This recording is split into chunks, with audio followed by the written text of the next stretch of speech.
Hey guys, welcome once again to the Maths Club. If I just joining us, welcome. If this is the first time you want to check on some of the videos that we've done before. First video was introduction to the math syllabus, and the second video was about introduction to number bases, where we talked about the different bases, and we looked ahead into some complex bases just to get an understanding of how this number or how you can count in other bases except base 10, right? Bases like base 11, base 12, base 13, those are not really necessary for the WAEC, but I mean they are good knowledge. There is a good knowledge to know. Maybe in the future you might actually reference it. But today we are back to number bases in line with the WAEC syllabus. So we're going to be treating some particular topics under, or some particular concepts under this conversion. First off is the conversion from base 10 to others, like to other bases. Then conversion from a given base to base 10, right? Conversion of a given base number with decimal to base 10. Maybe you're given a number in base 3, let's say 110.11 base 3, right? So this thing that it has some decimals, points, like the decimals are the values after the points, right? So how are you going to convert this type of numbers to base 10? So conversion of a number with unknown base, right? So I'm giving the base of base x, right, to 10, and you have to convert it to base 10, right? So conversion from a non-base 10 to another non-base 10. A good example is conversion from base 3 to base 5, right? So like we said in the previous time, base 10 is the fundamental base, right? So everything that's, if I want to convert from a base 3 to a base 5, right, I have to make use of base 10 one way or the other, and we're going to see how all of this actually come true and the interrelationship between them. So let's get started. Number base conversion. So the way we're going to talk about this is by solving real examples, right? Solving real examples. There's not so much story about these things. So the first thing we're going to talk about is conversion from base 10 to other bases, right? And an example, these examples are actually taken from the WAEC past question, right? So look at this first example. So we're going to convert 67 base 10 to base 2. How do we do it? So to convert 67 base 10 to base 2. Now to convert from a base 10 to a base 2, you do your long division. So your long division till you get a value of 0. So you keep on doing your long division, your long division, your long division, your long division till you get the value of 0, right? It's also important to note that you're going to take note of the remainder at every point. So you're going to take note of the remainder at every point.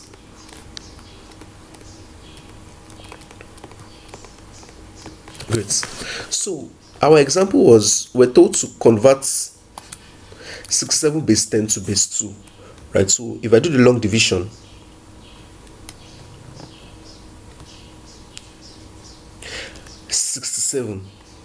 right, I will divide this 67 with the base that I'm trying to convert it to. In this case, that is base what? Base 2. Great. So if I divide this by 2, right, 2 in 6 is 3, Abi? 2 in 7 is also 3, right? But there will be remainder, right? Because 2 times 3 is 6. But there will be remainder, but we have 7. So that means there will be a remainder of what? Of 1. Like I said, I'm going to take note of the what? Of the remainder. Same thing 2. I'll divide this to 2 in 3 is 1. There's remaining 1, Abi? So 2 in 13 is what? Is 6. Right? 6 times 2 is 12. That means that there will be a remainder of what? Of 1. Great. 2 in 16. Can 2 divide 16 without a remainder? Yes. And that gives the value 8. The remainder in this case is what? Is 0. Great. 2 in 8. If I divide 2 by 8, that will give me what? 4. Right? Remainder 0. 2 in 4. That will give me 2. Remainder what? Remainder 0. 2 in 2, that will give me 1, remainder 0. Will I stop here? The question says that we should keep on dividing till I get the value of 0. Have I gotten the value of 0 here? No, I've only gotten the value 1. I will divide 2 again. If I divide 2 by 1 by 2, so that's like saying 1 divided by 2, right? 1 divided by 2 is just 0, right? 0.5. But in this case, if you notice, we have been taking note of only the whole number portion, so the value here is 0, right? And of course, if it's 0, that means that this 1 that I divided by 2 was not touched at all, right? So that means that the remainder will be that value 1. Or another way that you can hear about it, that once you reach 0, the remainder is the value on top of the 0, which in this case is 1. So I'll just bring down that 1. Or alternatively, you can say 1 divided by 2, drop the whole number, right? And the remainder will be what? Will be the value that you divided by 2, which is in this case 1. So with these simple steps, we've been able to convert 67 base 2. And how are we going to now? I have these remainders. Which order would they follow? So you start from the bottom and you work your way to the top. So that means, therefore, 67 base 2, right, is equal to what? So we start from the bottom. That is 1, 0, 0, 0, 0, 1, 1. Base what? Base 2, right? And base 2 is the same thing as our decimal base.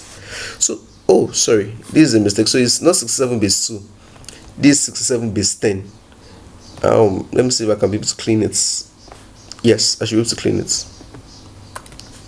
So I'll just clear this. So this is 67 base 10. Let me put it back to pen mode. So 67 base 10 is equal to 1000011 in base 2.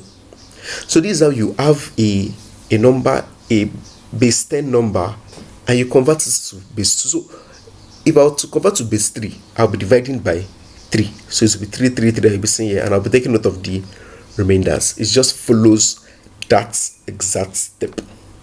Now let's see if our answer that we got is correct. So we add 1000112. Is that correct? 1000112. That's great. We did very well.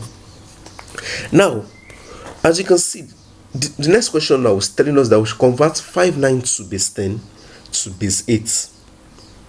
You can pause the video and try it by yourself, and then we'll come back and we'll discuss it.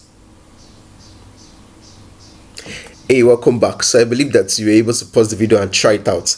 Let's see if what you did was correct, and if it's not correct, let's see what you did wrong. So if I come here, that means I'll just push this video, I'll just push this place up. Long division method. So the question is 592 to base 8. Great. So if I do 59 divided by 8, 59 divided by 8, that is like 7, right? Like in the whole number part, because 8 times 7 is 56, right? So I'll come here and I'll put 7, right? That will leave a remainder of, so 59 minus 56, right? That will leave a remainder of 3. By the time I put the 3 here, so 32 now divided by 8, 32 divided by 8 is 4, right? Because 8 times 4 is 32. Is there a remainder? No.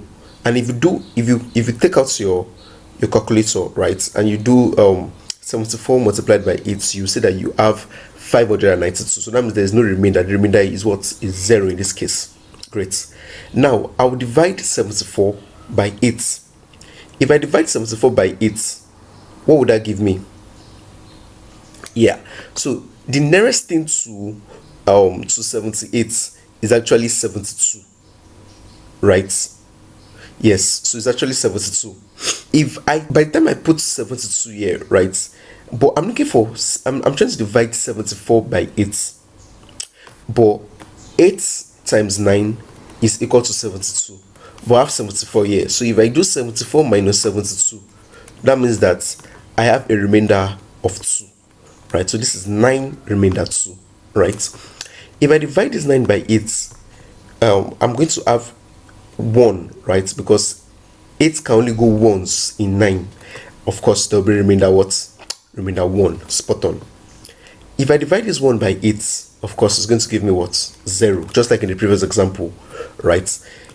So, just to bring it home, 1 divided by 8, that would be 0 point something, something, something, right? So, 0. And like I said, right, the remainder will just be either you bring whatever value is on top of this down, or you take the value that is on top and you bring it here.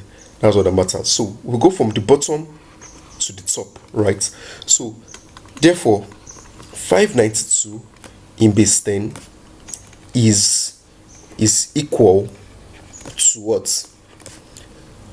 1120 in base 8. And that's it. Successfully, we've been able to convert two numbers in base 10 to another base.